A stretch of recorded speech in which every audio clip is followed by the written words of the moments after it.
looking at the polls today. 4 years ago, Hillary Clinton had a 4-point lead. Today, Joe Biden's got a 7-point lead. So that didn't really shift over the past couple of weeks. Are you buying into that at all? No, it's a national poll, and you're polling 150, 200 million voters. The first thing about American polls is to understand that everyone they ask, whether you're going to vote for Biden or Trump, actually a big chunk of them aren't even going to vote. And if they are going to vote, they may not vote. So it's quite different to Australian polling. Secondly, when you have a sample size out of 200 million people, the accuracy level is just not the same as when you have it out of 33,000 or whatever the case might be. So I'm really sceptical about the national polls. The second thing is that the national polls may well give Joe Biden a big lead. And he's picking up a lot of new votes. In California, New York, Illinois, they're already safe Democrat areas. It means more people are going out to vote. Who ran the better campaign? Well, we'll get to that in a sec, but I just want to finish on the polling.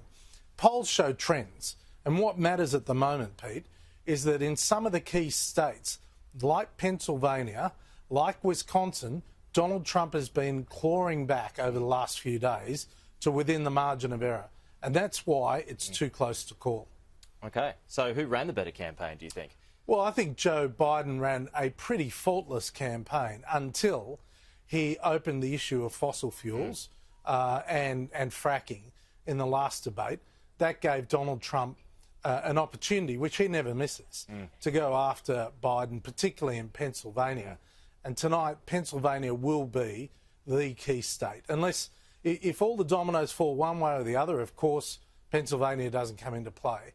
But if it really does take the path that gives Donald Trump the opportunity for victory, picking up Florida and obviously holding on to Texas, Ohio, Iowa and so on, if we get to the point where we're speculating on what Pennsylvania does, it'll come back to that fault by Joe Biden. Who do you think has got this? I'm not. Well, you know, look, on all the information available, you'd say Joe Biden, but you know, mate, I was behind in my electorate in North Sydney on internal polling twice on election day, and then won by 7 or 8 points. So I'm always a bit sceptical about polling. It's clear there was no great enthusiasm for Joe Biden, but there was a lot of enthusiasm for Donald Trump. Whatever else, Donald Trump is going to have a huge turnout tonight, and if enthusiasm matters, he'll win. How costly could the seniors' moments be that Joe Biden suffered?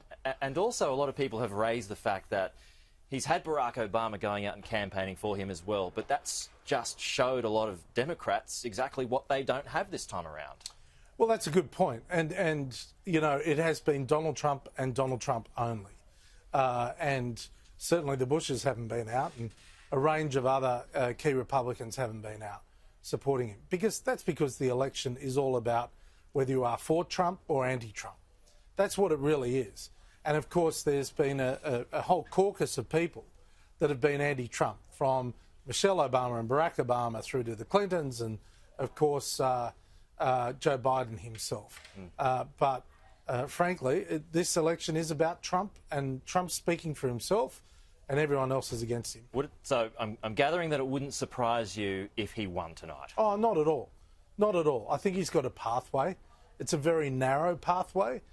He won't win the popular vote in America. You could have 10 million more people vote for Joe Biden and he loses.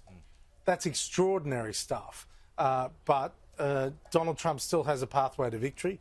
Wouldn't surprise me that both of them claim victory tonight, and it ends up in the courts, and it could take some weeks.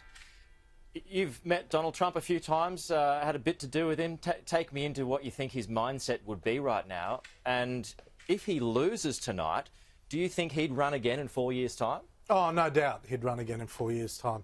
And he'd say in 4 years' time that he was younger than Joe Biden when he lost in 2020. So he would still run at 78? Absolutely, of course he would. He's around for a long time.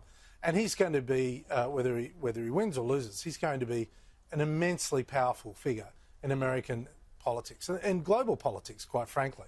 I mean, he has taken total control of the Republican Party and has redefined conservatism, and he won't hesitate if if he loses tonight, to become a global travelling advocate for Trumpism, and he'll have huge crowds in parts of South America and Eastern Europe and Asia and Middle East. He'll get a lot of support, and you know, he'll merchandise everything he is. Keep selling them. Oh, yeah, he'll be selling. Well, when I last saw him, he gave me 15 signed hats. I said, look, I only need one. Have you sold those? You put them on eBay? Well, we'll see how it goes tonight. Okay, a Joe Biden presidency, what would that mean for Australia? Look, I think it wouldn't make much difference to Australia, other than it would be a different way of doing business. Joe Biden is a very decent human being, very decent human being. He's a much more measured soul. Don't forget, he advised Barack Obama not to take out Osama bin Laden, so he's very cautious. But having said that, I don't think policy will be any different on China, and I think you'll see Joe Biden, frankly, focusing more on Europe and South America, Latin America, than Donald Trump. Yeah, well, that was similar to Barack Obama's position, wasn't it? Yeah, it was. You know, I don't know that the Pacific will get the same level of attention, simply because it's nigh impossible for the President of the United States to be everywhere at every moment.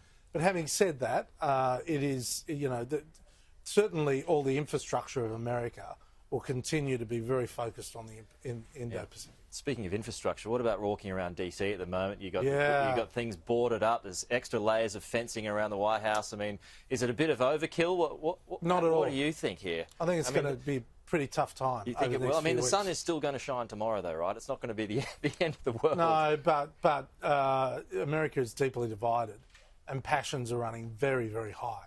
And if Joe Biden wins by a significant margin the popular vote, but fails to win the presidency, you can only imagine the reaction of parts of the community, and it will be violent. You know, I'm sorry to say, but it will be, and it's not for nothing that people are boarding up their offices and buildings and shops, not only here in DC, and they're going as far out as 10 miles to do that here from the middle of town, but they're doing it in major cities all over the United States. So that's a sign of the reality. It may well be a very rough period, but America is a robust democracy. It will come through all of this.